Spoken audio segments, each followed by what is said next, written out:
Donc, voilà. Donc, nous allons faire une petite analyse hébraïque des racines à partir du verset 1er de Ésaïe 25. Donc, les racines hébraïques.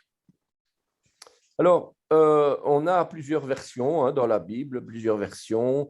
On sait que ceux qui n'ont pas l'hébreu, ils regardent les différentes versions pour essayer de savoir quelle est la pensée de Dieu, quels sont les vrais mots qui sont écrits. Évidemment, quand on fait l'hébreu, on n'a plus besoin de chercher la meilleure version. C'est une évidence. Quand on me demande, oui, mais c'est quelle version que tu utilises? Mais je n'utilise aucune version. Je lis l'original, le texte original. Il n'y a plus de version. Et donc, c'est complètement différent. On n'a plus à se tourmenter pour savoir quelle est la version la meilleure. Ah, d'accord. Puisque nous sommes dans les textes originaux. L'hébreu n'a pas été écrit différemment. Ouais. Il y a bien sûr la Péchita, il y a eu à un moment donné des écrits qui sont parfois différents, etc. Mais la parole de Dieu, c'est la parole de Dieu. En hébreu, c'est en hébreu. Et donc, alors ici, on va comparer d'abord la version protestante, enfin, etc. Mais on va directement rentrer dans les racines. Et il y a un premier lien qui se trouve sur le site de lueur.org. Lueur.org, c'est un site protestant dans lequel on peut retrouver les Strong. Donc, les Strong, je vous rappelle que c'est un monsieur qui s'appelait Strong, des années 1900 quelque chose, non, 1800 quelque chose, à la fin du 19e siècle. Et c'était un chef d'entreprise, si je me souviens bien, et il a pris tout son personnel et il l'a mis à contribution pour travailler sur la Bible. L'hébreu pour l'Ancien Testament et le grec pour le Nouveau Testament. Et donc, pendant je ne sais bien combien de temps, tout son personnel a travaillé, etc. C'était un travail extraordinaire parce que quand on voit le résultat, c'est vraiment magnifique. Alors, il y a des différences par rapport au peuple juif parce que les Juifs, quand ils analysent leur Bible, ils sont dans l'hébreu. Donc, qu'est-ce qu'ils font? Ils ont un dictionnaire de racines et ils ont un dictionnaire tout court. Comme nous, on aurait un dictionnaire, le Larousse ou bien le Petit Robert, mais avec l'hébreu. C'est eux, ils ont ça. Donc, ils n'ont plus à aller chercher les racines. Oui, parce qu'ils ont tout, oui. Ils ont l'essence, en fait. Oui, ils ont la langue, ils parlent cette langue-là. Maintenant, les racines, ça, c'est différent parce que les racines, ça, on ne le retrouve pas dans le langage courant, donc on doit rechercher. Et ici, ces outils sont, pour ça, ils sont excellents. Alors, donc, on a Ésaïe 25.1 qui dit « Ô Éternel, tu es mon Dieu, je t'exalterai, je célébrerai ton nom, car tu as fait des choses merveilleuses, tes desseins conçus à l'avance se sont fidèlement accomplis. » Alors, à chaque fois, il y a un numéro. Il y a deux types de numérotation, une numérotation pour l'hébreu et une numérotation pour le grec. Ici, donc, tous ces numéros-là, c'est du grec, de l'hébreu. Alors, bien sûr, on voit déjà « Ô Éternel », on se rend compte que le « Ô », il n'est pas dans le texte original. Mais enfin, on va rentrer directement. Donc, c'est chaque fois, le code ici, c'est pour le mot « éternel ». Ce code-là, c'est pour Dieu. Donc, on n'a déjà pas « tu es mon ». Je t'exalterai, ça c'est le code du verbe exalter. Mais la conjugaison, elle ne s'y trouve pas ici. Pour ça, il faut aller dans le guide exégétique, on va en parler tout de suite. Donc, alors, une première version ici, la version Sepharim, c'est simple, c'est http://sepharim.fr. C'est facile comme tout. Donc, là, on a le français à gauche et l'hébreu à droite. Éternel, tu es mon Dieu, je veux t'exalter et louer ton nom, car tu as accompli des merveilles, parfaitement fidèle aux résolutions prises dès longtemps. Donc, un petit peu différent là. Voilà. La version Meshon Mamre, c'est encore une autre version, c'est le même hébreu en tout cas. C'est exactement le même verset. Le site internet est différent, mais bon, voilà quoi. C'est pas Ésaïe, c'est Isaïe. Et d'ailleurs, ici, c'est Yeshayahu. Yeshayahu. Voilà. Alors, un autre, donc lueur.org, c'est l'adresse. Voilà, quand vous tapez lueur.org, Bible, lire Ésaïe 25, second, etc. Donc, on arrive ici. Donc, c'est ça que j'ai fait une copie de ce texte-là. Donc, vous voyez, le texte, il est en noir et les strong, il faut cliquer dessus. Pour cliquer dessus, vous avez en dessous tout le détail qui s'affiche. Alors, il faut aller ici un petit peu plus bas, sélectionner second avec strong, parce qu'il faut savoir que parmi les versions, je ne sais pas combien il y a de versions de la Bible en français, en anglais, etc. Il y en a 30, 40, je ne sais pas. Hein. Mais il y en a beaucoup en tout cas. Mais il y en a une seule où il y a des strong. Une seule, et c'est la version second. Si on veut retrouver les strong, eh bien, ce n'est pas difficile. Il faut sélectionner ici, dans la liste déroulante des Bibles, FR second avec strong, lui second S. Voilà. Donc, pas d'autre version que second. Toujours second avec strong. Vous pouvez choisir second sans strong. Comme ça, vous n'avez pas les codes et vous avez tout simplement la Bible. Parce que bon, les codes, c'est un petit peu dérangeant. Si vous ne faites pas de l'analyse exégétique ou de la recherche biblique, ben, ça ne sert à rien. Alors, vous sélectionnez ici second tout court, quoi. Et là, vous avez le texte libre. Et puis, en dessous, vous avez les liens, chapitre précédent, chapitre suivant, etc. Mais bon, ce qui nous intéresse, ce n'est pas tellement d'analyser les versions bibliques. Ça, peut-être vous connaissez, c'est le site enseigne-moi.com, emcitv.com. C'est un petit peu différent, mais c'est la même version biblique. C'est la même version, lui second, avec le même numéro. Donc, quand vous cliquez sur la souris, vous avez, avec la souris sur le code, vous avez le détail du mot éternel. Une autre version, pour ceux qui connaissent l'anglais, c'est la meilleure. Il faut bien dire il faut bien dire ce qui est. Donc, c'est la meilleure, mais c'est en anglais. Parce que là, on a tous les mots sont repris exactement, la grammaire, tout est là, quoi. Et il faut cliquer pour aller plus bas. On a tous les détails. Ce qu'on voit ici, c'est simplement le dessus de la page, mais on a 1 kilomètre d'informations plus bas. Donc, voilà, interlinéaire en anglais. Bien cool. Donc, biblehub.com, interlinéaire, Isaïa 25-1.htm. Voilà, donc ça c'est...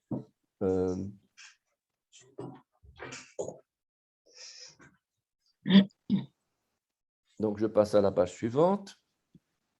Maintenant, ça, c'est la version... Ben, ça, c'est mon application, je vous ai déjà montré, c'est mon application informatique Logos, où là, j'ai la Bible en français, en hébreu, les Strong. Shorachon, non? C'est ça? Non. Shorachon, c'est autre chose. C'est autre chose, oui. Oui, c'est autre chose. Mais c'est celui qui est payant? Ça, c'est payant, oui. D'accord.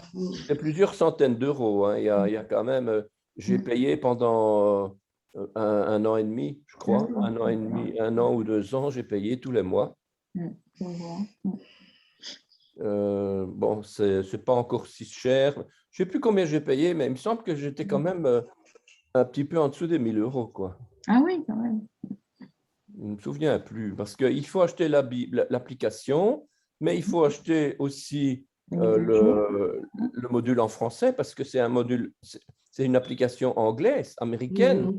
Donc, si vous voulez la Bible en français, Louis II en français, ben, il faut encore acheter la version française. D'accord. Donc, il y a tous des modules qu'il faut payer chaque fois. Et là, ils sont d'ailleurs spécialistes dans l'édition de livres, la publication de livres pour les pasteurs. C'est toujours en anglais, hein, toujours en anglais. Et pour une étude, il faut chaque fois acheter le bouquin, quoi. Mais moi, ça ne m'intéresse pas. Tout ce qui est français, ça m'intéresse, mais tout le reste, je n'en ai rien à faire. Donc, voilà. Donc, on a le plus important, c'est le guide exégétique, la Bible en hébreu, en français et les Strong. Et alors, évidemment, un moteur de recherche. Ça, c'est le plus important. Alors, ici, justement, on était en train on va analyser le verbe. Voilà, je clique ici sur un lien, là, voilà, rachok. Je clique et à droite, j'ai le Strong qui apparaît avec le numéro. Ici, vous avez la liste de catalogue des Strong, là, toute la numérotation. Il faut ouvrir le lien pour faire défiler tout ce qu'il y a dedans. Voilà, par ordre alphabétique. Puis, vous avez le mot en question, rachok. Comment est-ce qu'on prononce ça? Comment est-ce qu'on peut le dire autrement? Rachok avec un vav ou rachok sans le vav. Donc, le vav qui est là ou là sans le vav. D'où il vient, etc. Shorashon, le voilà le Shorashon, Juliette. Ouais. Alors, Shorashon, ce n'est pas une codification Strong, rien à voir. D'ailleurs, les Juifs, ils ne connaissent même pas Strong.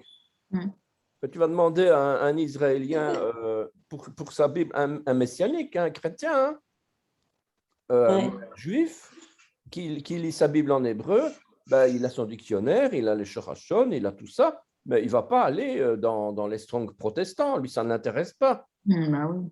Surtout que dans les Strong, parfois, il y a de temps à autre une petite floche, une petite erreur ou des choses un peu bizarres, on ne comprend pas bien.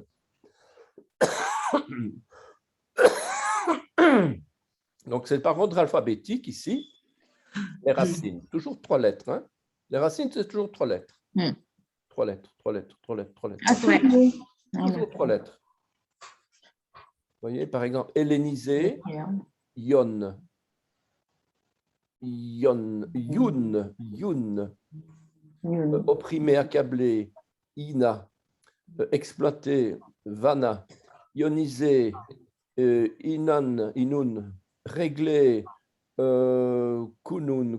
Il n'y a qu'un kaf devant parce que, bon, dans ce cas-là, il faut le kaf. Enfin, voilà. Donc, c'est un lexique de 4000 racines. Voilà.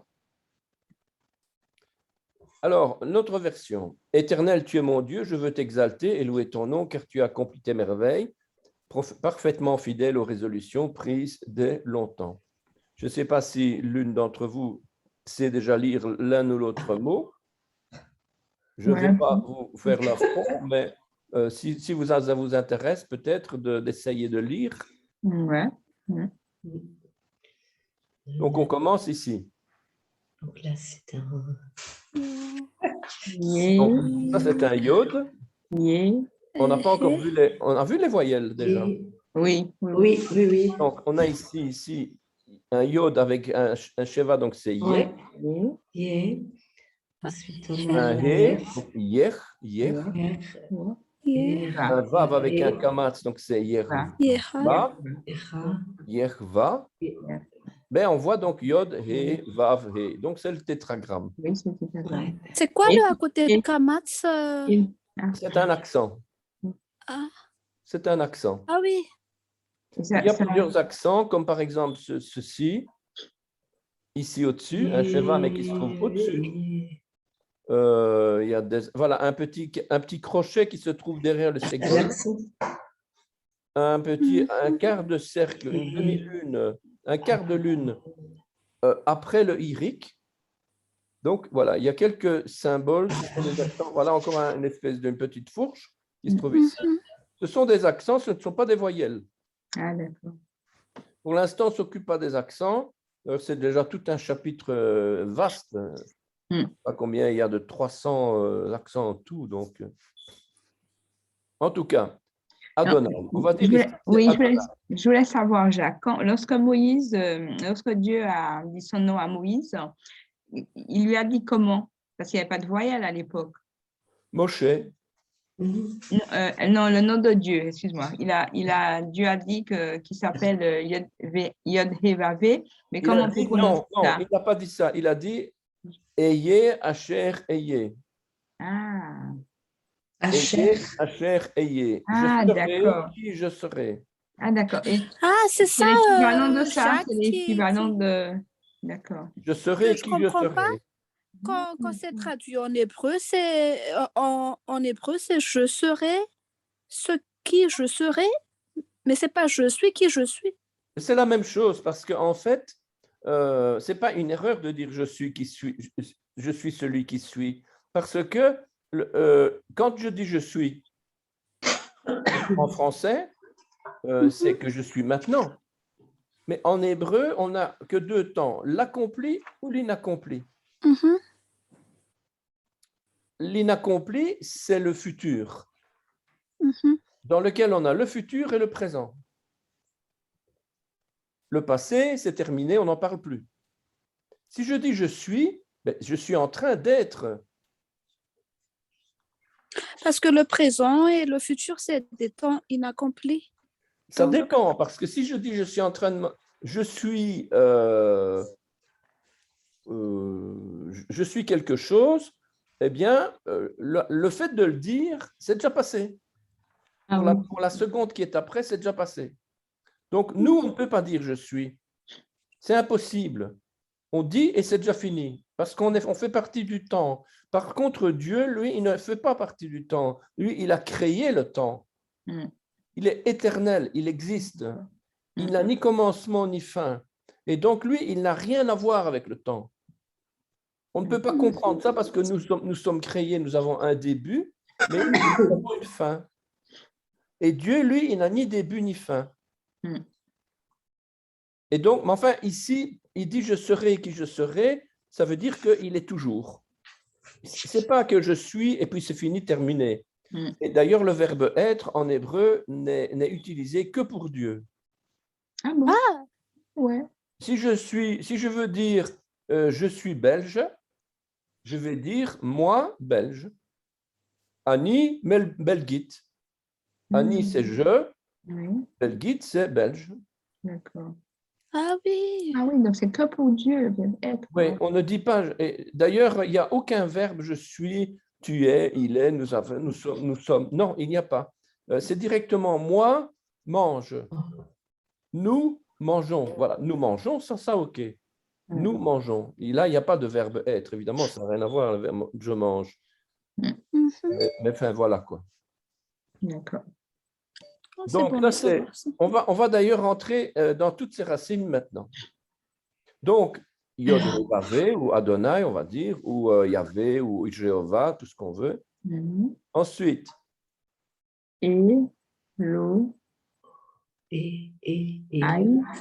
Elohai. Elohai. Elohai, c'est mon Dieu. Dans une forme poétique. Ce n'est pas Elohim, tu es Elohim, mon Elohim, non, c'est Elohai. C'est une forme poétique de Elohim. Elohim, Elohai, et puis Ata. Donc, Elohai Ata.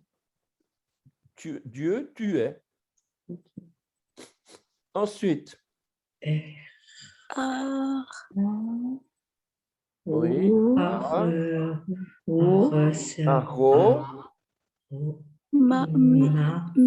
Aromi.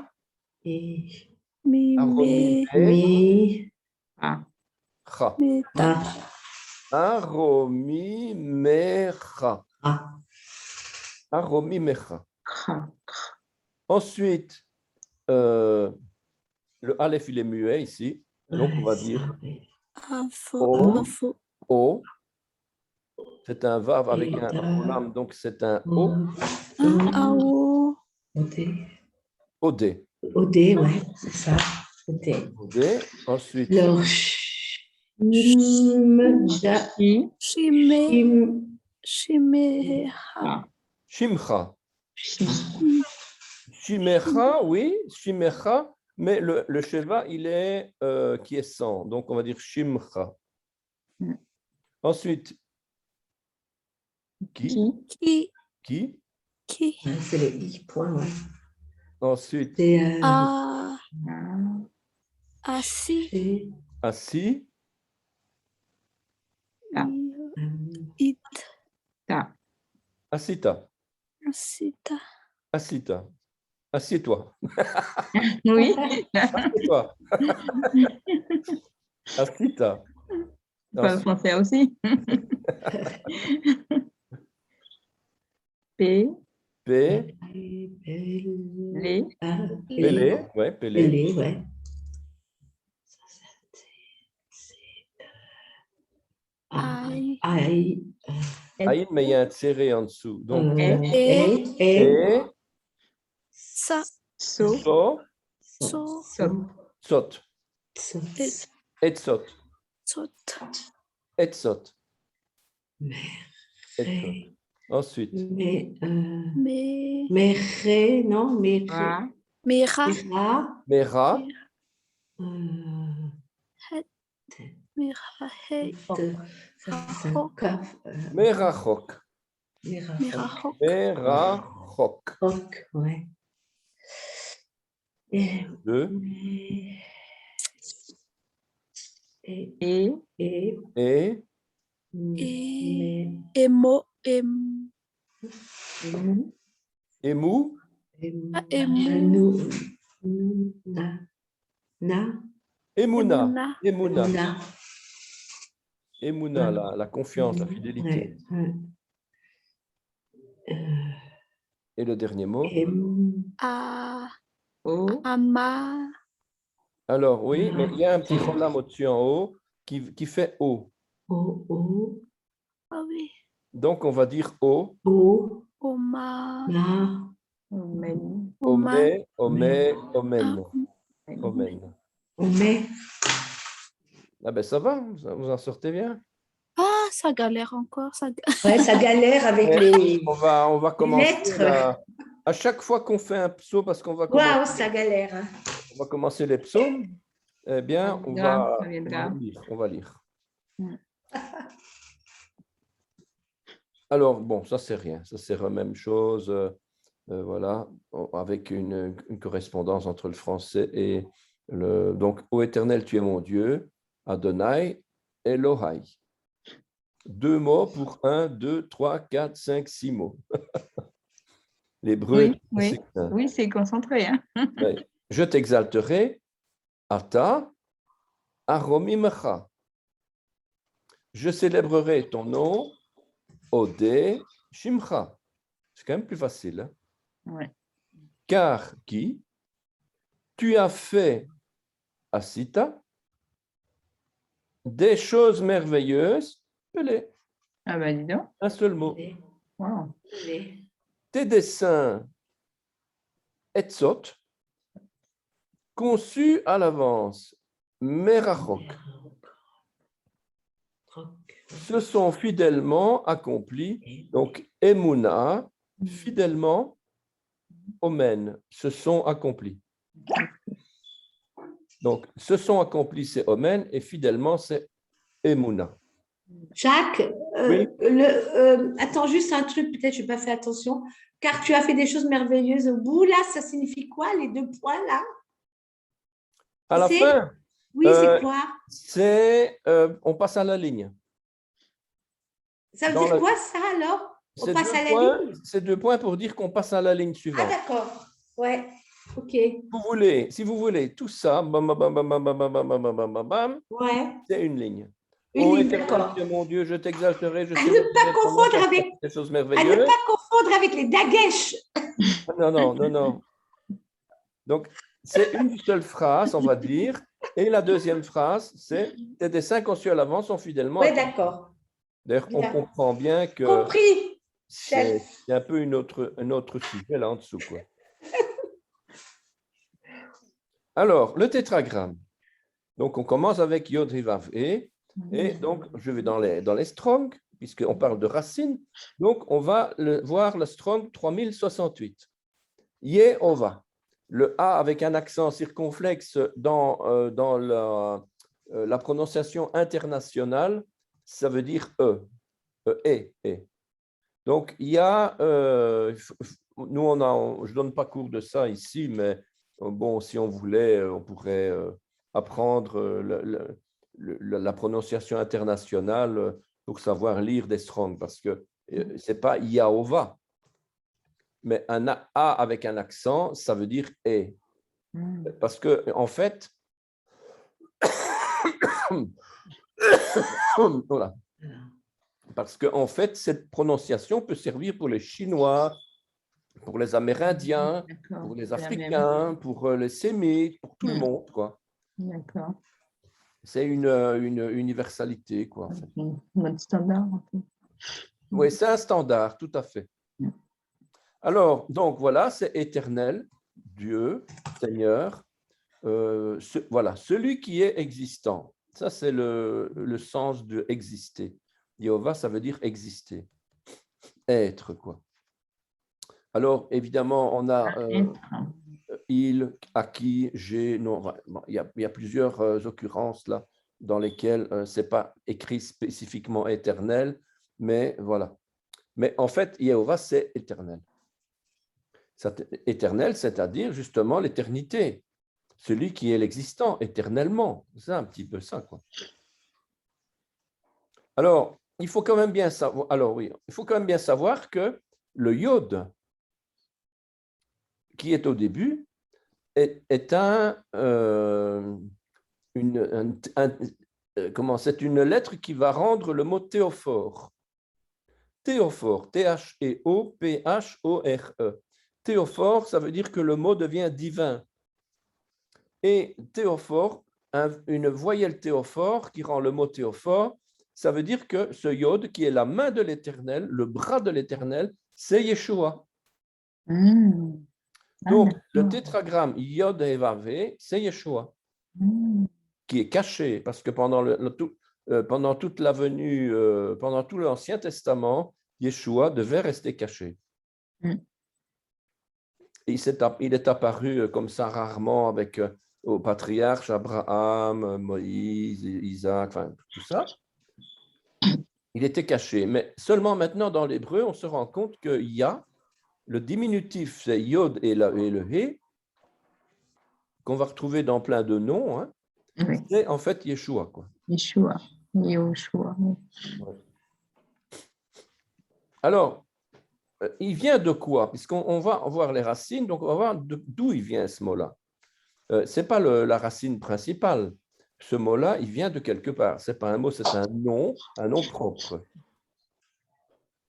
Nom propre, c'est écrit nom propre, D-I, de Dieu, probablement.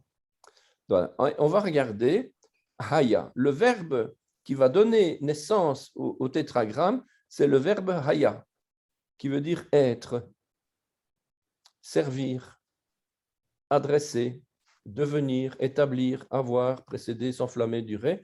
Et il y a toute une série ici de significations. À partir de être, devenir, exister, arriver, on a prendre place, être, et être fait, être fini, être parti. Et donc, on a une série de significations en fonction du lieu, de la localité, de plein de choses, quoi. On ne va pas rentrer dans le détail, mais en tout cas, c'est le verbe être. Et ce verbe être, c'est le he et un yod au milieu. Le verbe au futur, c'est heye. Heye, asher heye, je serai qui je serai. Eh bien, c'est ce qui est là. Heye. Donc, il y a un petit H qu'on souffle. Yer. Echye. Ça, c'est le futur, puisque le futur du verbe, haya, c'est le verbe être. Le futur, c'est toujours avec un préfixe devant. Le aleph, c'est le préfixe du futur qui vient devant le verbe, à la première personne du singulier. Je serai. Donc ça, c'est être, et ça, c'est je serai. Voilà, donc ça, c'est... Alors, il y a quelque chose d'autre, c'est qu'on dit, voilà, c'est la racine primaire. C'est de là que tout part. Et on dit comparer 1933. Donc, on va cliquer sur 1933. Ah oui. Attends, non, c'est autre chose. Sorry. Avant de parler de 1933, on a un verbe, haya, dans lequel il y a un point. Donc, c'est exactement le même verbe haya, mais ce n'est plus un verbe, parce qu'on a ajouté un dagesh à l'intérieur du yod. Donc, le même point, le même mot avec un point voyelle dans la lettre centrale yod symbolise que le bras de Dieu était insuffisant et qu'il fallait encore en rajouter un deuxième, puisque le point dédouble la lettre. Donc, si on en rajoute et que le yod ne suffit pas, c'est que Yeshua ne suffit pas, donc on va en rajouter. Et qu'est-ce que ça donne? Eh bien, ça donne la destruction, la calamité et le malheur. Ah oui, avec un seul même mot. D'accord. Et pourtant, c'est le même mot, il y a juste un point de trop. Donc, un point, en fait, le haya, voilà, kamatz, kamatz, haya, haya, deux kamatz. Maintenant, je passe à la page suivante. Je fais haya, haya. Donc, le he ici n'est plus kamatz, il est patar, il est un petit peu plus faible. Et on met l'accent sur le yod doublement. Donc, avec un kamatz et en plus avec le dagesh. Donc, pour dire que le yod, enfin, c'est symbolique. Hein, tout ce que je dis, c'est symbolique. Ce n'est pas une loi, une règle écrite dans des livres, hein, mais c'est le symbolisme justement des lettres qui nous montre qu'un même mot qui est la vie d'un côté peut être la mort de l'autre côté, quoi. Tout simplement à cause d'un problème de points, de traits, de voyelles, quoi. On était à ne pas se tromper. Hein. Et comment donc? Et d'ailleurs, on a une histoire, je vous en avais parlé avec le mot chibolette et cibolette. Si vous vous souvenez, quand on a analysé l'alphabet au début, on a une tribu d'Éphraïmites et une tribu de Giladides, qui c'était des frères ennemis. Et puis, à un moment donné, je ne sais plus si c'est les Giladides qui disaient Chibolette et les Éphraïmites, ils disaient... Non, c'est le contraire. Les Éphraïmites disaient Chibolette et les Giladides, ils avaient un défaut de prononciation et ils disaient Cibolette. Si, Cibolette. C'est un cheveu sur la langue. Ils avaient un cheveu sur la langue. Malheureusement pour eux, c'était une sorte de mot de passe pour être accepté, parce que si on leur demandait de prononcer Chibolette et qu'ils disaient Cibolette, ils étaient massacrés. Et il y a eu plus de 20 000 morts à ce moment-là, à ce niveau-là. Donc, c'était des règlements de compte incroyables dans les tribus en Israël à l'époque. Hein. Tout ça pour juste un point, parce que Chibolette, le point, il est à droite, et Cibolette, le point, il est à gauche. Et en réalité, ce sont deux mots qui existent dans la Bible. Chibolette, ça veut dire quelque chose, et Cibolette, ça veut dire quelque chose d'autre. Et donc, on a un peu le problème ici avec le voyelle. Alors, je continue. Le nom de famille de Dieu. Donc, Elohim. Donc, c'est la nature divine de Dieu. C'est la nature spirituelle et céleste de Dieu. Ce nom est aussi utilisé pour définir les faux dieux. Ah, les faux dieux. Oui. Juste, j'ai vérifié. Ah oui, parce que les dieux, c'est des démons. C'est des anges, c'est des divinités. Bon, les démons, ce n'est pas des dieux, mais seulement dans la Bible, quand on dit les dieux, c'est quand on adore des faux dieux. Ah, d'accord. En fait, c'est des divinités, c'est des démons qui ont volé la divinité de Dieu, en fait. Hein. Mais il faut en tout cas voir que le im ici, c'est un pluriel. Pour ça qu'on met Dieu au singulier, tout en sachant qu'il est pluriel, et que là, on met Dieu avec un X pour dire les dieux. Voilà, donc il y a le mot tonnerre qui apparaît aussi. Juge, divinité, ange, Dieu, comme un Dieu, possession de Dieu, le vrai Dieu, Elohim, voilà. Alors, Elohim, ce n'est pas la racine. Elohim, c'est un mot, un nom propre. En fait, ici, il dit un nom masculin pluriel. Normalement, ils auraient dû mettre nom propre, mais ce n'est pas un nom propre parce que les dieux, ce n'est pas d'un nom propre. C'est pour ça que Elohim, ça peut être un nom propre, mais ça peut être aussi un nom commun. Alors, si je clique 433, j'obtiens Eloah. Et ça, c'est une forme de Dieu au singulier. Et l'accent est mis sur la lettre He, qui est ici. Donc, Eloah, ou plus rarement Eloah, donc sans le Vav. Vous savez que le W ici, c'est le Vav qui est là. Ou là, il n'y a plus de W, c'est Eloah. Il y a le W, le Vav, pardon, il est devenu un seul point, tout seul. Donc, on a E, Lo, Ha. Ou bien E, Lo, avec le Vav, Ha. Donc, c'est la même chose, Dieu, faux Dieu, mais surtout utilisé principalement en poésie. Donc, c'est une forme poétique. Eloah, c'est une forme poétique. Mais ce n'est pas encore la racine primaire. La racine primaire, on va toujours la rechercher. On va voir, vient du 410. Strong a mis probablement, vient probablement de 410. Alors, on continue. Et on a elle. Elle, le diminutif. On dit que c'est le diminutif ou c'est le raccourci, mais c'est un peu différent que Elohim. El et Elim, parce que le pluriel de El, c'est Elim et pas Elohim. Elle veut dire, excuse-moi, elle veut dire quoi, elle? El, ça veut dire Dieu. Dieu, ouais. Force, puissance, homme puissant, ange, le seul vrai Dieu, les choses puissantes de la nature, la force, la puissance. Voilà. Et c'est un raccourci. De quoi?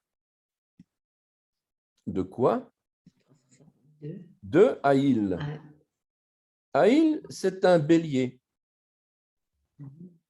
Un bélier qui va servir de nourriture ou de sacrifice et dont la peau va couvrir le tabernacle. Et c'est ça qui renvoie à Yeshua après. Comment? Et c'est cette racine-là qui fait un peu l'ombre de Yeshua. Parce qu'il est un sacrifice. Et... Ah, oui, d'accord. Oui. Il symbolise le sacrifice, évidemment. Le bélier, le sacrifice par excellence, c'est Yeshua, c'est certain. Mais au niveau de la racine, bon, il n'y a pas un lien particulier entre Haïl et Yeshua. Ici, c'est un bélier, puisque à l'époque, on sacrifiait des agneaux, des bœufs, des taureaux, des pigeons aussi, et des béliers, qu'on envoyait d'ailleurs le bélier dans le désert, on le maudissait, on mettait toute la malédiction du peuple sur lui, on l'envoyait dans le désert et il mourait là-bas. Donc pour dire que voilà, c'est une forme on remet le péché sur quelqu'un d'autre, quoi. C'est l'image justement de Yeshua qui a pris le péché sur lui. Alors, c'est l'image aussi des poteaux. Les poteaux qui sont... c'est le linteau et les montants des portes des maisons sur lesquels il fallait mettre du sang. Lorsque le pharaon voulait ne voulait pas laisser partir les Hébreux. À ce moment-là, Moïse reçoit de Dieu l'ordre d'aller mettre du sang sur le linteau et les montants des portes, sur les poteaux des portes. C'est les poteaux qui vont recevoir du sang. On dit arbre puissant aussi, frontispice, etc. Alors, ce n'est pas tout. Il vient du mot 193, oul. Oul, c'est une forme, une racine du sens d'ordre. Et là, on ne sait pas si Strong a bien fait de mettre ça, parce qu'on ne voit pas trop bien, enfin moi personnellement, je ne vois pas trop bien. On parle de prééminence du corps, ventre méprisant de noble, homme riche, etc. Donc, oul. Mais en tout cas, c'est être fort. Voilà. Le bélier, avec ses cornes et tout ça, c'est quelqu'un qui est fort. Voilà. Et c'est ce bélier qui est fort qui va être sacrifié. Alors, on continue. Ata aromimcha. Aromimcha, ça vient de roum. Alors, on a ici yaram, yarum, roum. Bon, c'est la conjugaison du verbe roum. Roum qui veut dire lever, c'est lever. Tu te lèves, tu t'élèves, tu te dresses, Seigneur, tu te dresses, tu t'exaltes. Voilà. C'est tout le sens. Et là, on a kal, polel, polal, ifil. Je ne vous en ai pas encore parlé des mots, hein, mais on y reviendra bientôt. Voilà, donc ça, c'est donc roum, ata aromimcha. Là, la racine, elle est où? Elle est là, justement. Donc, ata aromimcha, c'est justement un travail à faire quand on lit la Bible, c'est d'aller retrouver la racine. Et aromimcha, où est la racine? Eh bien, elle est là. Resh, vav, mem. Resh, vav, mem. Devant lequel on a un aleph, et après laquelle on a un mecha. Mecha. Donc, c'est une forme de conjugaison, avec le pronom, etc. Le aleph pour faire un futur, le possessif derrière, etc. Et la racine au milieu. Odé, shimcha. Odé, c'est quoi Odé? Eh bien, ça vient de yada. Yada, alors on a ici un problème, c'est qu'on a vav, donc aleph, vav, dalet, he. Et là, la racine, c'est yada, yod, dalet, he. Autrement dit, on a d'abord le aleph qui est en fait le préfixe du futur.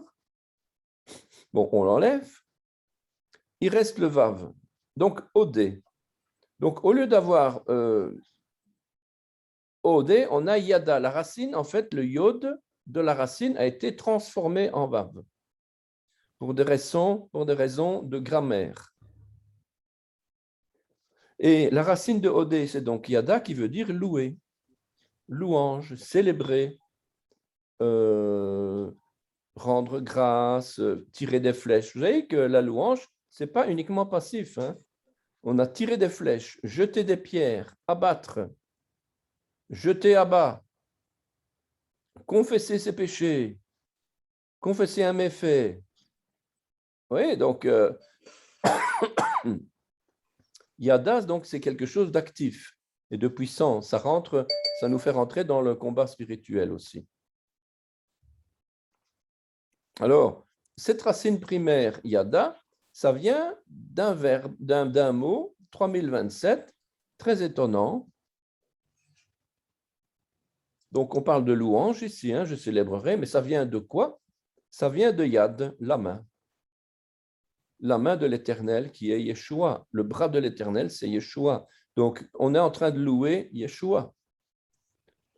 La main, le pouvoir, l'autorité, la main de l'homme, la force, le pouvoir, la domination.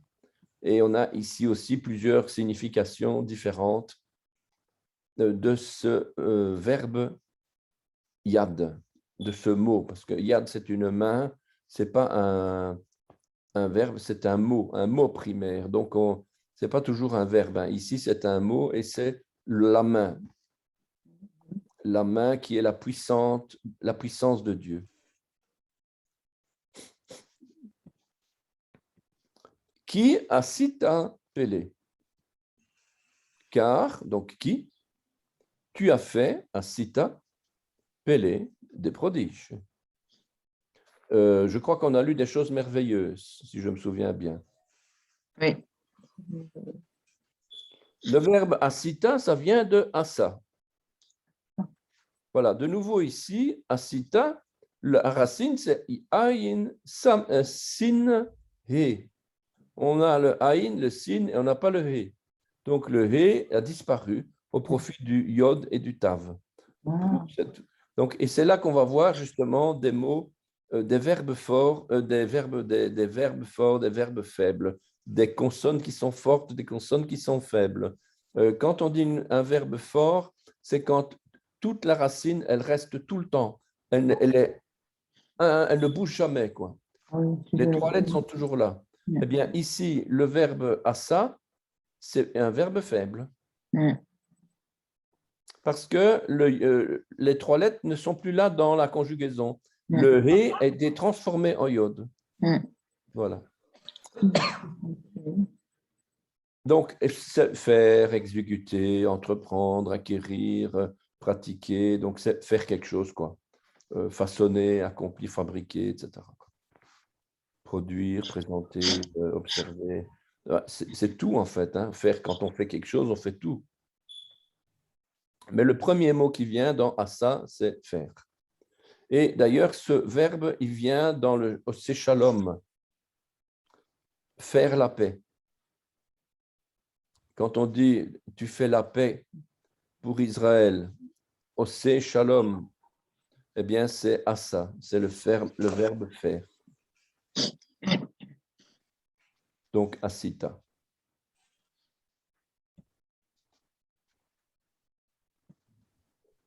Bon, ça c'est la suite.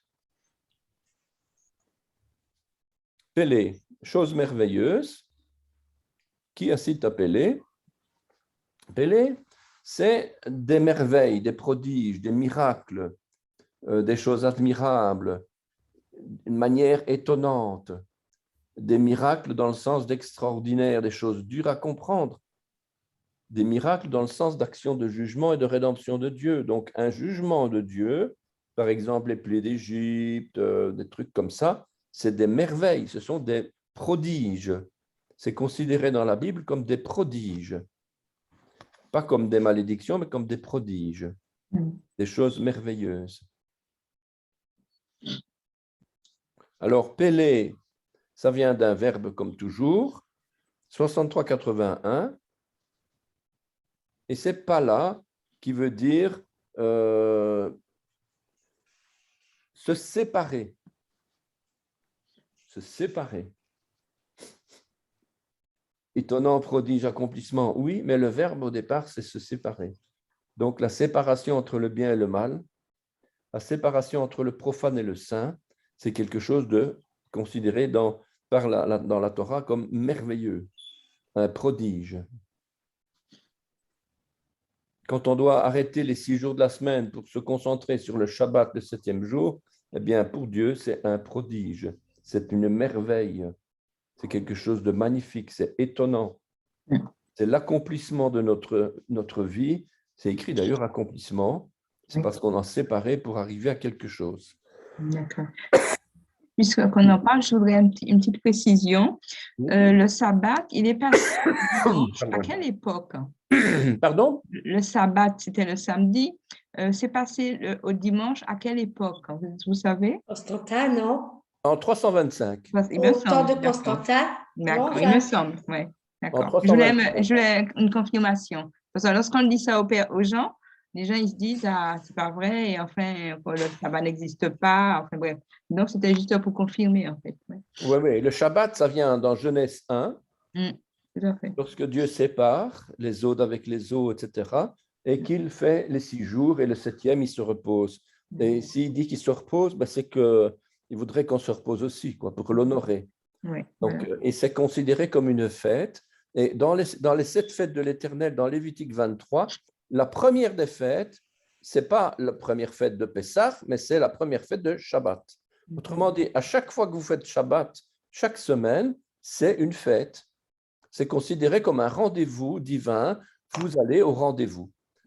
C'est comme vous avez un rendez-vous avec votre fiancé, votre fiancée ou votre mari. Mais quand on est jeune, on comprend mieux l'histoire parce qu'on a un rendez-vous, voilà, un rendez-vous galant, et on va à ce rendez-vous parce que l'un et l'autre, on s'est fixé une date et un lieu. Et si on n'y va pas, et qu'on n'est pas encore marié, je gage que le mariage, il va tourner en bourrique, comme on dit.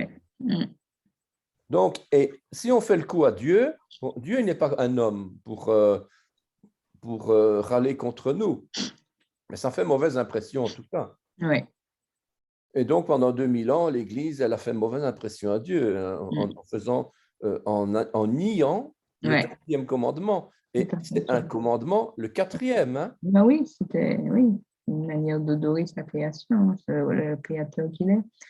Oui. Alors, qu'on ne vienne pas dire que le Shabbat, c'est le dimanche. Hein? Oui, tout à fait. D'ailleurs, même les chrétiens disent que c'est le jour de la résurrection. Oui, voilà. Shabbat, Ils se basaient sur ça. Donc, c'est comme si les 10 commandements étaient annulés. Hein? Oui, oui. S'il dit qu'aucun ne doit être annulé, en fait. Voilà, quoi. Alors, nous, on n'est pas des guerriers, que chacun fasse selon sa conscience, et puis voilà. Donc, oui, non, c'était juste pour regarder le côté historique, en fait. C'est la vérité, en fait. Après, effectivement, oui, chacun fait comme il veut, mais pour assurer, parce que les gens, ils ne savent pas, hein, et des fois, les gens, ils ne savent pas, en fait. Ils ont été trompés depuis 2000 ans, enfin, voilà. depuis 1800 ans, puisque c'est 325, où toutes les traditions juives ont été annulées. Les Juifs étaient un déchet de l'humanité, considérés comme un déchet de l'humanité, une erreur de Dieu. Bon, ben voilà quoi. Ouais, d'accord, merci Jacques. Donc ça, c'est le Shabbat. Et la séparation, c'est... toute la Bible considère la séparation comme faisant partie du peuple. Pourquoi Israël est à part des nations? Pourquoi l'Église est à part du monde? Pourquoi est-ce qu'on est à part, qu'on doit mettre le péché de côté? Au lieu de courir après le péché, le péché nous court après. Voilà, c'est toujours un combat et on doit se séparer. Ça, c'est notre marque de fabrique de nouveau-né spirituel, c'est se séparer. Et pourtant, on est dedans. Hein, Dieu nous a gardés dedans, dans le monde. Pourtant, il a dit, je vous garde, mais je vous mets à l'abri. Je vous mets, gardez-vous des faux prophètes, gardez-vous du malin, gardez-vous, etc. Mais c'est pour qu'on soit un témoignage vivant pour eux, quoi. Alors, être merveilleux, étonnant, extraordinaire, séparé par une action distinguée. Voilà, se séparer des autres pour se consacrer. Ça, c'est le mot qui va donner merveille, prodige. Donc, quand on a un mot prodigieux, merveilleux, on doit déjà se dire qu'est-ce qui cache? Qu'est-ce qui cache ce mot-là? Et c'est bien de connaître les racines parce qu'à un moment donné, on comprend la parole autrement. Dans son vrai sens. Etzot merachok, tes desseins à venir, etzot merachok. Alors d'abord etzot. Etzot, ça vient de etza. Etza, le conseil, le bon sens, la décision, la prudence, aussi décret, résolution, prédire un arrêt, complot, union. Et c'est marrant parce qu'on retrouve ce mot dans le psaume 1. Le psaume 1 où il dit de ne pas suivre le conseil des méchants. Et le conseil des méchants, c'est Etza Rechaim. Et Etza, en fait, c'est le même mot que Etz, le bois. Le bois, puisqu'on parle dans le psaume 1, l'arbre qui est planté près des courants d'eau, qui donne ses fruits en sa saison. Et l'homme est comme un arbre planté. Et quand il a des racines, c'est les racines qui lui donnent la vie, en fait. Et les conseils des méchants, ce conseil qui est là, les conseils des méchants va donner au tronc d'arbre un poison, un venin mortel, et c'est ça qui va détruire l'arbre petit à petit, et tous les fruits vont pourrir. Ça, c'est Etza, Rechaim. Et Etz, c'est l'arbre, donc, et voilà, c'est quelque chose qu'on verra quand on analysera le psaume 1, pour bien montrer que la racine de notre foi, elle est fondamentale. Si notre foi, elle est pourrie, si notre foi est corrompue, si les racines de notre foi, si l'hébreu nous fait comprendre exactement le contraire de ce qu'on doit comprendre, ça pourrit notre foi. Et on croit que Dieu, il est comme ça alors qu'il n'est pas comme ça. On croit que le diable, c'est un Dieu. On croit que plein de choses complètement débiles parce qu'on n'a pas la racine de la foi, on n'a pas l'hébreu qui nous montre exactement la vraie signification de la parole de Dieu. C'est important de connaître l'hébreu. C'est vraiment fondamental parce que ça produit un venin mortel.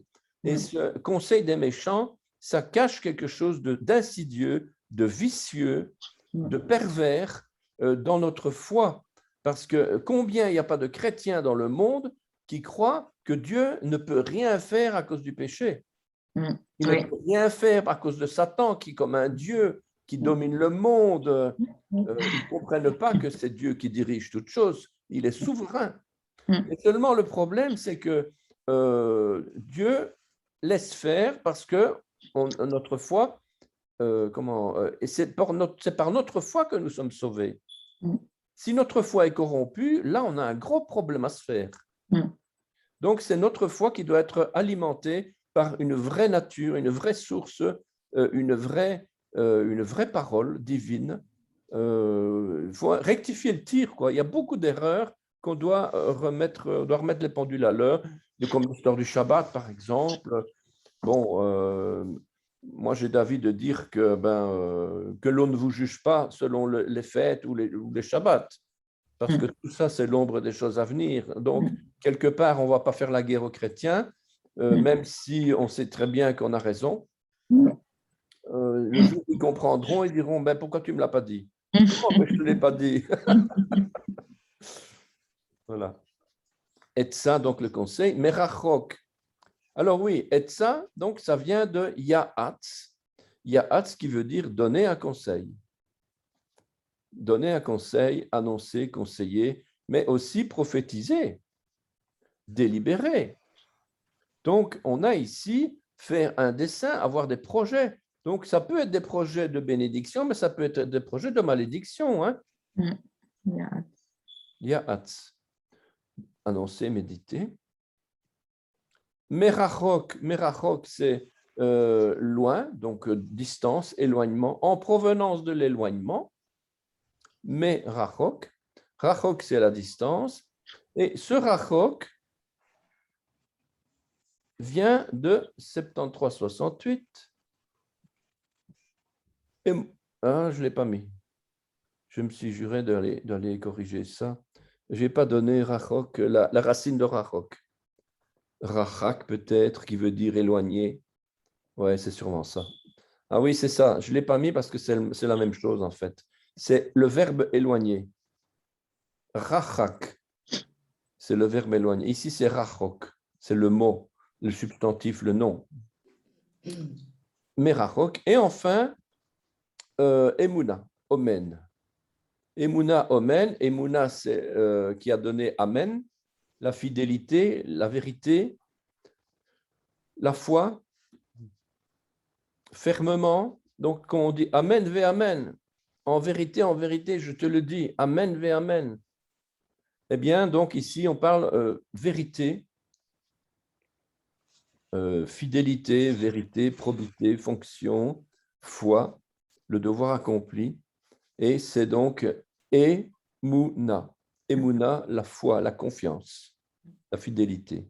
Ça peut s'écrire avec un vav ou ça peut s'écrire avec un kubutz. Donc, on dit Emouna.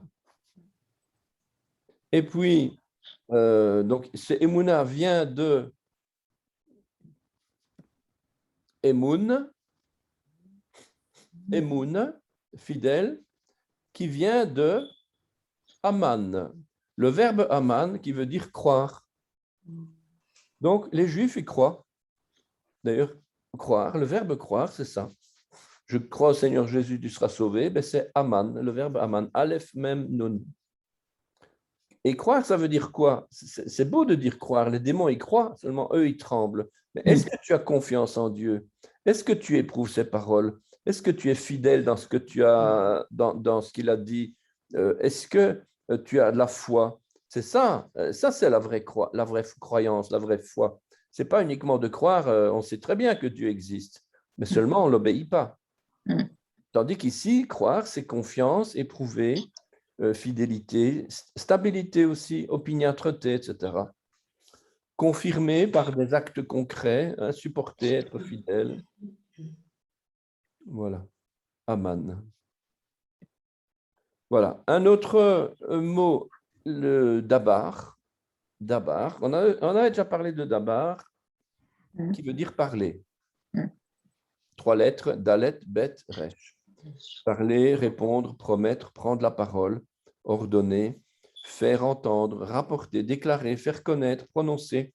Donc, ce sont des verbes d'action de Dieu, par exemple, envers l'homme, ou de l'homme envers l'homme. Donc, on a toujours, on parle et on attend une réponse. On répond. On promet quelque chose. On prend la parole à l'attention de quelqu'un. On ordonne. Vous savez qu'il y a un autre mot, c'est amar, qui veut dire aussi parler et qui veut dire dire, mais dans le sens où je parle et personne ne m'écoute, mais ça n'a pas d'importance. Je déclare une chose et elle existe. Dieu crée et la parole dit, Dieu dit. Dieu dit, c'est le verbe amar. Donc, il ne s'adresse à personne, il déclare et la chose existe.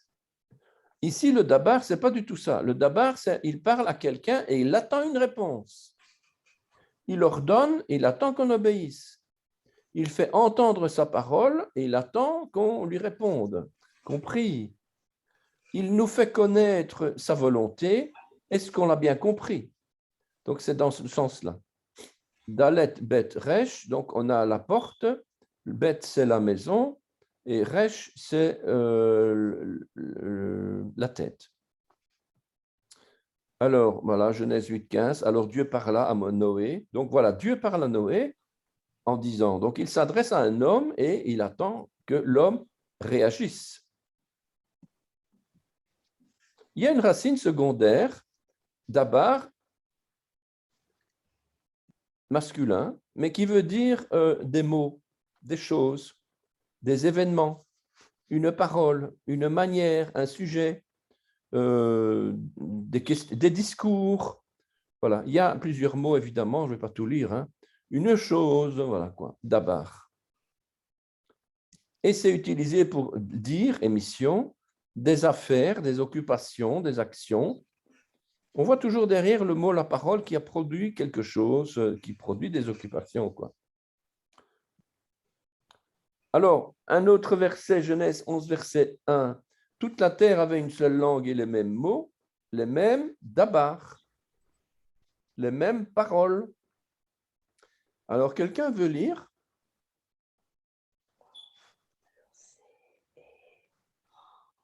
Va. Et hi. Oui, vayehi. Je pense que c'est col. Kol. Col. Ouais, tu vas le dire calme, mais c'est bien kol. Col, oui. Pourquoi c'est col? Parce que c'est un kamatz katan. Ah, C'est pas un kamatz, c'est un kamatz katan. Donc c'est kol. C'est pas facile à distinguer entre les deux. C'est non. Oui. C'est resh, Aha, resh. C'est un tsadé, Sophite. Sadé. Un tzadé qui est à la fin, on appelle ça un tzadé sophite. Il est un peu différent du tzadé normal. Et donc, c'est ha-aretz. Ah oui, arrête. Arrête la terre, ha-aretz. Toute la terre, kol haaretz, toute la terre. Vayehi, c'est et il y avait que toute la terre. Attention, le point est à gauche. Ah, c'est Ça. chi, non? Safa. Safa. Safa, une langue.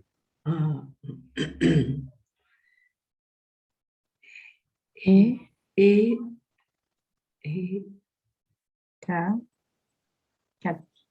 Quatre. Echat. Donc, echat. Echat.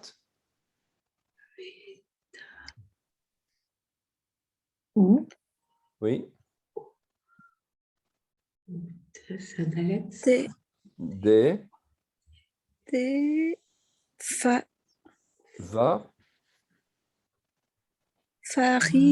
Varim.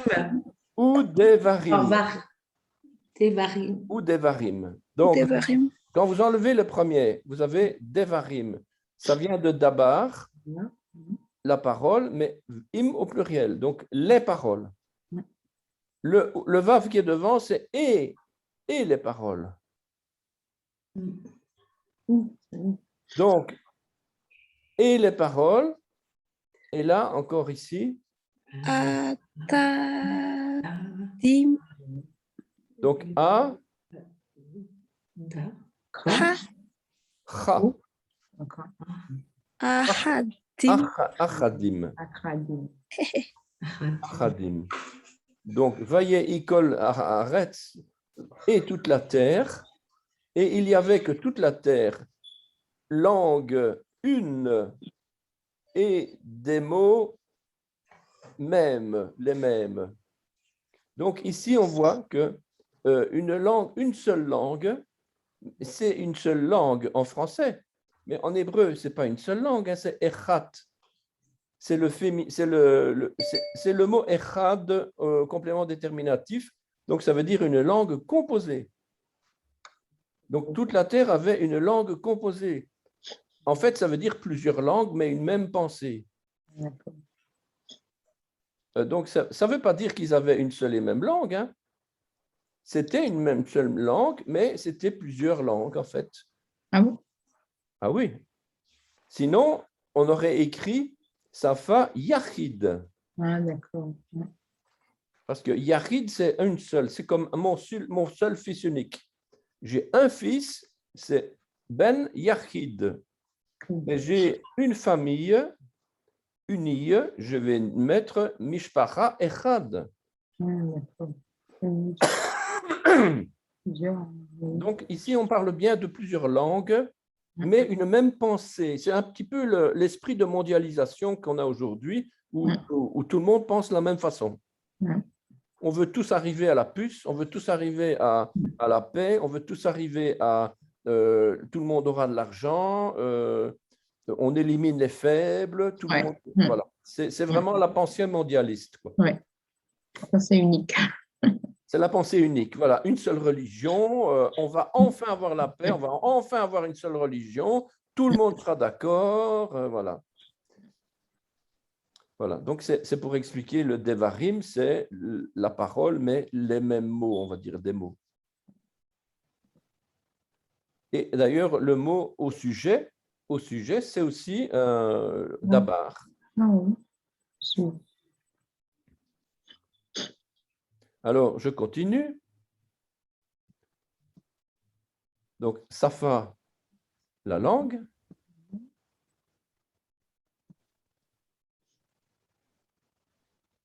Echat, c'est le mot echad, mais au féminin, qui vient d'une unité composée.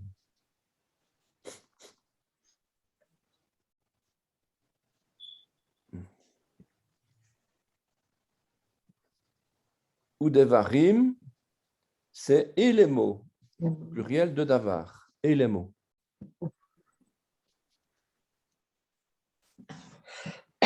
Et enfin, achadim, c'est en fait le même mot echad qu'on le retrouve, mais il est conjugué et pour en faire un autre mot, les mêmes. Les mêmes, ça veut dire le même, echad. C'est le même mot, mais il est utilisé pour produire un autre mot.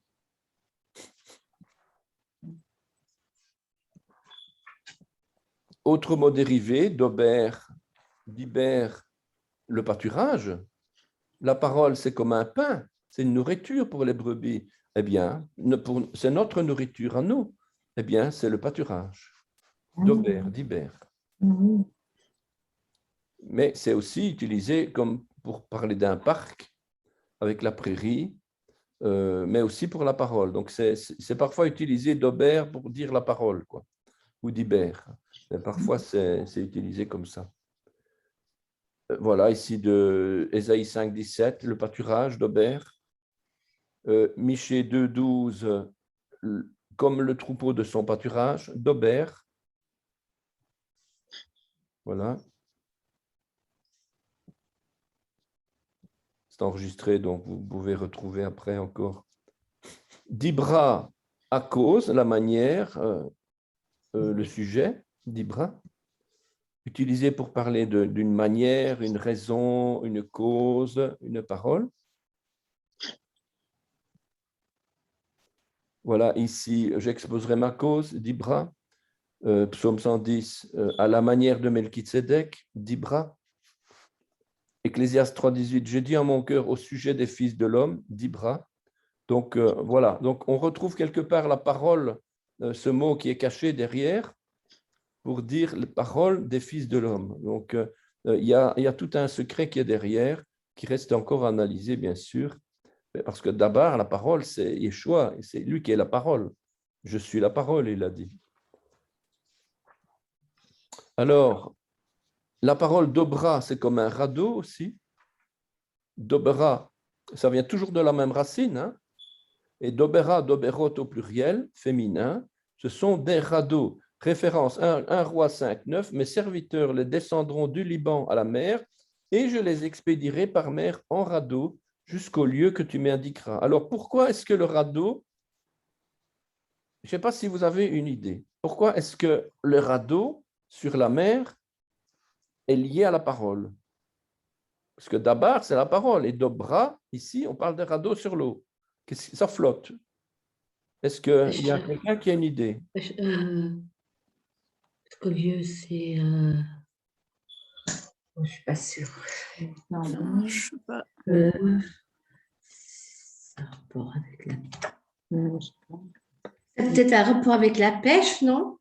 Pêcheur, non? C'est chaud. C'est même bouillant. Les poissons? C'est bouillant. Pêcheur d'eau, je ne sais pas. Oui, ben c'est ça, quoi. C'est ça? Yes. Oui, c'est ça. En fait, les pêcheurs sont là pour pêcher des poissons, ils vont sur la mer. Et les poissons sont dans la mer, c'est les gens du monde, quoi, qui sont dans l'esprit du monde. C'est la mer, c'est les nations. Ils sont dans l'esprit du monde. Et nous sommes appelés à faire quoi? À les sortir de cet esprit du monde, à les donner à la vie. Les poissons vont mourir quand on va les pêcher. Donc, ils vont passer à une nouvelle vie. Ils vont mourir à eux-mêmes et ils vont recevoir l'Esprit Saint et ils vont naître de nouveau. Donc, il y a la pêche, c'est vraiment... Et d'ailleurs, Yeshua, quand il marche sur l'eau, c'est vraiment pour montrer qu'il est au-dessus de la mer, il est au-dessus des nations, il est au-dessus du péché, il est au-dessus de tout ça. C'est lui qui est le maître des nations. Personne ne va lui faire craindre quoi que ce soit, c'est lui qui dirige tout. Et le radeau qui est en train de naviguer là au-dessus, c'est incroyable. Mes serviteurs les descendront du Liban à la mer et je les expédierai par mer en radeau jusqu'au lieu que tu m'indiqueras. Donc, c'est vraiment incroyable, quoi. Il y a une prophétie là-dedans, quelque chose de magnifique. En plus, le fait de flotter, c'est vraiment, c'est vraiment les vacances, quoi. Voilà. Voilà, donc, je ne sais même pas quelle heure il est, mais enfin, donc ici, on est Et 47. Et 47, 19h, non, 20h47. Oui. Oui, c'est ça. Donc, on a largement dépassé. Alors, la prochaine fois, c'est les psaumes. Ah, ça sera intéressant, ça. Alors, je propose une fois sur deux, parce que les psaumes, c'est d'une richesse époustouflante, mais on doit quand même apprendre un peu de grammaire aussi. Il y a des choses qu'on n'a pas encore vues, etc. Il y a énormément dans la grammaire. Hein. On a juste vu les petits b.a.-ba, là, mais on doit voir la conjugaison, on doit voir ces choses-là.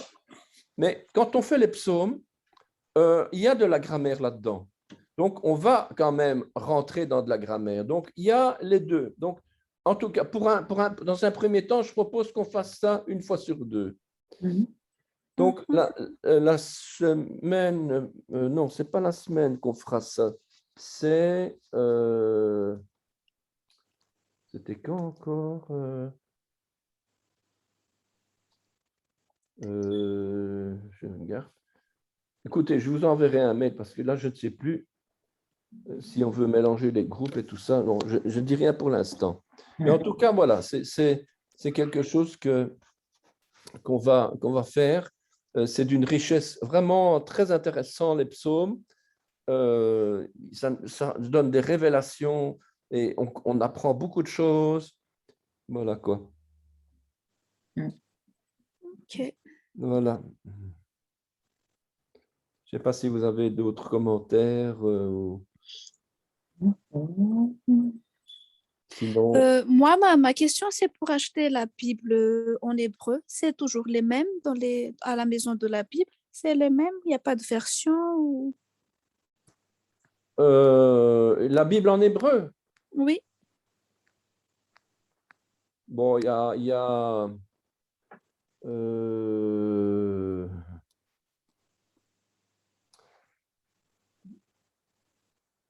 il faudrait que je regarde celle qu'on a à l'Assemblée. Ici. Ah, mais j'en ai ici. Je vais voir.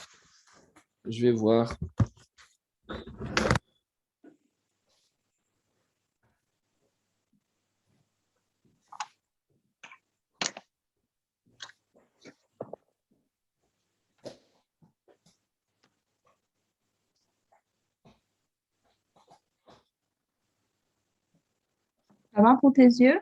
Ça va mieux? Ouais, ça va, mais je fais quand même attention, hein, tu vois. J'essaie pas trop d'être sur l'ordinateur et ce que je fais des compresses, tu sais, des compresses chaudes sur les yeux. Ah oui, parce que moi, qui me font mal. Des conseils, ouais. Et puis, faire attention, quoi, voilà, quoi. Boire beaucoup d'eau, hein. Faut te déshydrater, c'est important même pour les yeux, hein, tu vois, Laurence. Oui. Ouais, bon, je fais quand je peux, hein. Parce que là, j'ai plein de choses à faire. Non, ça va. Voilà. Ah, Ancien Testament, interlinéaire, linéaire. Ouais. Donc, c'est très gros. Hein.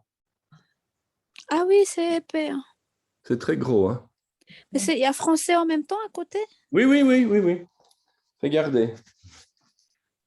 Attendez, je vais augmenter la luminosité de mon écran. Voilà.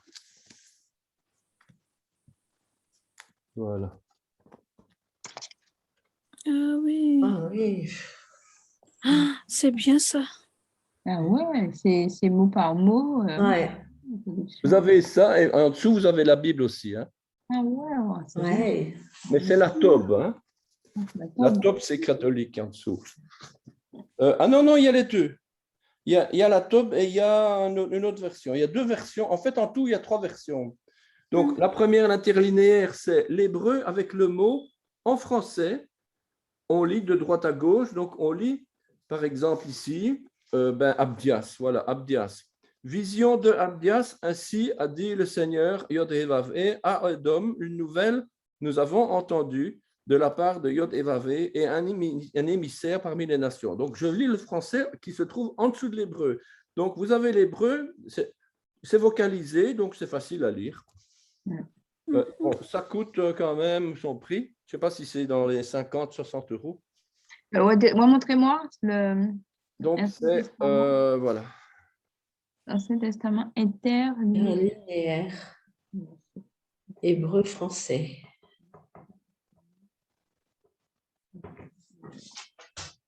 Voilà. Ok. Oui, je voulais vous demander, Jacques, Oui. J'aimerais lire les livres apocryphes, tout cela. Qu'est-ce que vous me conseillez comme livre? Apocryphe. Oui. Dans les livres apocryphes, les seuls que je connais, que j'utilise pas, mais qu'on lit à l'Assemblée, on ne les lit pas, mais on fait la fête de Hanouka. Ouais. La fête de Hanouka, qui n'est pas une fête biblique. Si, c'est une fête parce que Hanouka, c'est la dédicace du temple de Salomon. Donc, c'est quand même biblique. Seulement, Hanouka, la fête que les Juifs célèbrent en décembre, avec la lumière, etc., c'est la fête de Hanouka à l'époque de 300 ans avant la venue de Yeshua. Et donc, tous ces écrits sont de l'époque de la révolte de Bar Kokhba, la révolte des Maccabées. Et tout ça, c'est écrit dans les livres apocryphes des Maccabées. Donc, ces livres-là sont des livres historiques. On parle d'une certaine loi orale, on parle de la loi écrite qui est l'Ancien Testament, la Torah, et on parle d'une loi orale. Et donc, il y a certains textes qui donnent l'histoire, comment elle s'est déroulée, mais ce ne sont pas des textes qui sont inspirés par Dieu. Ah, d'accord. Il y a des textes qui sont l'histoire, on ne rejette pas l'histoire, hein. Les archéologues, ils font bien un certain travail, ce n'est pas Dieu qui... voilà, ce n'est pas la Bible, pourtant, ils sont là pour prouver que la Bible est vraie. Donc, voilà, eh bien, l'histoire démontre une certaine vérité biblique aussi. Donc, il ne faut pas tout rejeter en bloc, quoi. Maintenant, ce n'est pas des livres qui vont nous servir à parler, à comprendre la pensée de Dieu. Hein. Non, non, c'était juste pour voir ce qu'il y a dedans, en fait. Oui, les livres des Maccabées, en tout cas, c'est une histoire qui s'est vraiment passée. Bon, il y a d'autres livres qui sont apocryphes, le Judith, Tobie, bon, voilà quoi. Mais je dois vous avouer franchement que je ne suis pas à l'aise parce que je ne suis pas un grand connaisseur, quoi. C'est comme si vous me demandiez sur le Talmud ou la Kabbale, je ne connais pas beaucoup. Par contre, la loi orale, est-ce que c'est vraiment une loi de Moïse ou c'est une loi que les pharisiens ou est-ce qu'ils ont ou les sages ont essayé de mettre sur pied en fait? Est-ce que la loi orale c'est vraiment la loi de Moïse ou est-ce que c'était Non, c'est pas la loi de Moïse. C'est pas la loi de Moïse. La loi dans le sens les lois mosaïques, ce sont les lois qui sont indiquées dans le livre du Lévitique, de l'Exode, du Lévitique, du Deutéronome. Donc, toutes ces lois-là, ce sont des lois qui sont écrites. Les lois orales, c'est la Mishnah. La Mishnah, par exemple, ce sont des lois, ce sont des commentaires rabbiniques. Oui, donc ce sont des commentaires rabbiniques, en fait, oui. Il y a entre autres des commentaires, parce que c'est le Talmud qui est rempli de commentaires, mais la Mishnah, c'est là où il faudrait qu'on creuse un petit peu, parce que là, non plus, je n'ai pas une grande connaissance, je ne vais pas vous avouer des choses que je ne connais pas, mais en tout cas, on a l'apôtre Paul parle de certains éléments, de certains faits historiques qui se sont déroulés et qu'on retrouve dans des livres qu'on ne connaît pas. Exemple, les deux magiciens du Pharaon, qui s'appelaient comment encore Jeannès et Jambres. Ah oui, j'entends parler de ça. Jeannès et Jambres, voilà. C'est le seul endroit, vous pouvez chercher sur Internet partout, vous ne trouverez nulle part qui c'est ces deux personnages. Pourtant, l'apôtre Paul en parle. Donc voilà, ça vient de quelque part. Et il y a d'autres trucs comme ça qui viennent de la loi orale. Quand on dit loi orale, c'est pas une loi, ce sont des écrits qui ont été retransmis de bouche à oreille, qui ont été mis sur papier. Ce qui est oral est parfois malheureusement considéré comme plus important que la loi écrite. Pour certains juifs, la loi orale est plus importante que la loi écrite. Mais bon. Mais est-ce qu'on peut dire que ça a trait aux traditions, les lois orales? La tradition, c'est encore autre chose. Encore autre chose. C'est encore autre chose, parce que pour garder le peuple à l'abri de l'assimilation, moi je pense que c'est ça en tout cas, c'est que Dieu a permis que le peuple juif soit enfoncé littéralement dans de la tradition pour les garder à l'abri du monde, pour les garder à l'abri de l'assimilation, parce que l'assimilation, c'est la mort des promesses de Dieu, c'est la mort de la prophétie. Si les Juifs abandonnent leur judaïté et leurs racines, faut bien savoir que Jésus ne reviendra pas. Lui, il reviendra au milieu de son peuple pour accomplir les promesses. Et si ces promesses ne peuvent pas se réaliser parce que les Juifs ne reviennent pas ou parce qu'ils accomplissent autre chose que les prophéties, donc voilà, c'est un petit peu dans ce sens-là que je voulais te dire. Mais bon, on peut faire une recherche. Il y a dans les cours d'hébreu de Chaim Weizmann, il en parle. Il a donné quelques passages. Pendant un cours, il a donné quelques passages de la Torah dans lesquels on parle de la loi orale. Donc, on devrait retrouver cette vidéo. Voilà. OK, merci. OK. Je vous apporte ce que j'ai reçu, mais pas ce que je n'ai pas reçu. Non, mais c'est déjà très bien, parce qu'on se pose des questions. Jacques, juste un truc, ça ne vient pas de maintenant, hein, mais j'ai vérifié. En fait, tu avais dit Tel Aviv n'existe pas dans la Bible, mais en fait, si, il y a un passage. Tel Aviv. Ouais, alors c'est dans Ézéchiel 3, verset 15. Et il y a le mot Tel Aviv dans ma version. Hein. Donc, voilà. Alors, je ne sais pas si c'est Tel Aviv ou Tel Aviv. Ézéchiel combien? Alors, Ézéchiel 3, verset 15. Tel Aviv. Parce qu'il y a Tel Aviv. Il y a Tel Aviv, mais dans ma version, c'est Tel Aviv. Alors, à l'occasion, Jacques, tu peux dire. Verset combien? Ah ouais, Ézéchiel 3,15, c'est exact. 3,15, ouais. Je n'ai jamais vu ça. Si. Je ne savais pas. Tel Aviv. Désolée, Jacques, mais c'est vrai que je préfère te le dire, parce que c'est vrai que j'ai vérifié. Et il y a effectivement juste un mot. Hein. Voilà, c'est juste ça, hein, c'est tout. Et dans ma version, c'est Tel Aviv. Hein. Tel Aviv. Ici, c'est Aleph, Bet, Yod, Bet. Tu vois? Donc, les oui, d'ailleurs, je vous le partage. Ah, ça, c'est intéressant ce que tu nous donnes là. Parce qu'on nous a toujours enseigné que… Oui, mais là, ouais. J'ai encore vérifié, tu vois. Oui, donc ici, on est avec Ézéchiel 3,15. J'arrivais à Tel Aviv vers les exilés du peuple fleuve de Kébar. Donc, c'est après la déportation. Ouais. Et Tel Aviv, en fait, c'est le seul mot qui figure, hein, en fait. Et c'est bien de l'hébreu. Tel, c'est un… Ah, mais je pensais que c'était arabe. Donc, tel, c'est un monceau de ruines, une colline, une ruine. Et Aviv, c'est le printemps, normalement. Ah non, oui, c'est ça. Aviv, c'est le mois de l'Exode et de la Pâque, mars ou avril. Donc, c'est le mois Aviv. Ah, ça, c'est bien, ça. Super. C'est bien, parce qu'on nous a toujours dit que Tel Aviv, cette ville n'a jamais existé. En fait, ça a un rapport avec Tel Aviv, peut-être, ou pas? C'est parce que justement, ici, on parle du lieu de la Babylonie. En Babylonie, donc à mon avis, ce n'est pas la même ville.